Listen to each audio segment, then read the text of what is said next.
Welcome to Draw and Tell. Today I'm going to tell you a story as I draw a picture. See if you can figure out what the picture is going to be before I'm done. When I'm done, you can replay the video and try it yourself and tell the story to someone else in your home. Or you can make up your own story and picture. The possibilities are really endless. The stories I'm going to use today are from Draw and Tell by Richard Thompson, and we have his permission to share them with you today. So let's begin. This is the story of Alexander by Richard Thompson. One day, Jessie took Alexander to the park. "You wait here," she said.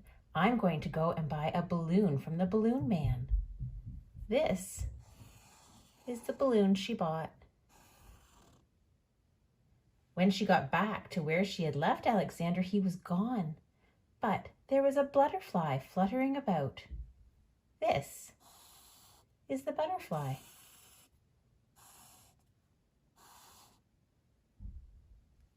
Jessie asked her, "Do you know where Alexander is?" The butterfly shook her antennae and said, "No, I don't know where Alexander is. I don't even know what Alexander is." You could try asking the duck. She loves to gossip, knows everything that's going on in the park. She lives over by the pond. It's worth a try. Jessie walked across the park to the pond. There's our pond. She found the duck chatting with the pigeons. "Do you know where Alexander is?" Jessie asked. "No, my dear, I'm afraid I don't know where Alexander is," replied the duck. "In fact, I don't even know what Alexander is." "You might try the frog who lives on the other side of the pond. I thought I heard him croaking about something a bit earlier." So Jessie went to the other side of the pond and asked the frog, "Do you know where Alexander is?" "Nope," croaked the frog, shaking his round green head. "Don't know what Alexander is. Nope." "Try owl," croaked the frog. "The big tree over there." Jessie walked to the other side and found the big tree. And in it was an owl, but he was asleep in the big oak tree. "Do you know where Alexander is?"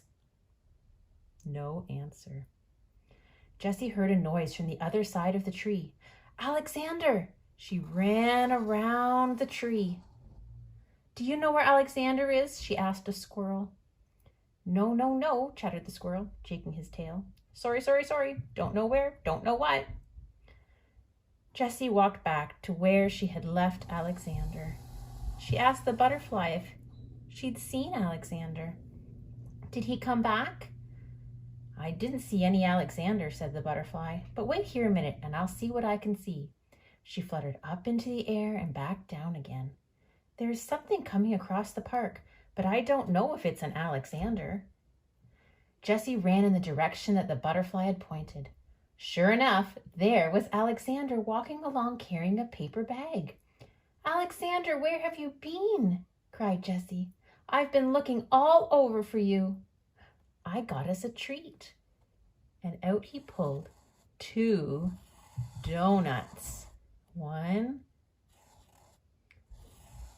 2. He smiled a big smile. And Jessie was so happy to have him back. Do you know what Alexander is? He's Jessie's teddy bear.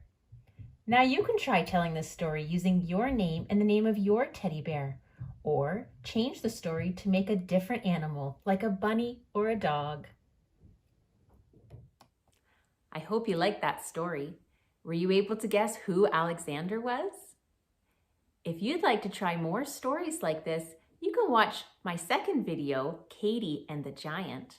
And you can also search our library catalog for Draw and Tell, and that will show you the books we have at KFPL that will have step-by-step instructions and lots more stories for you to learn.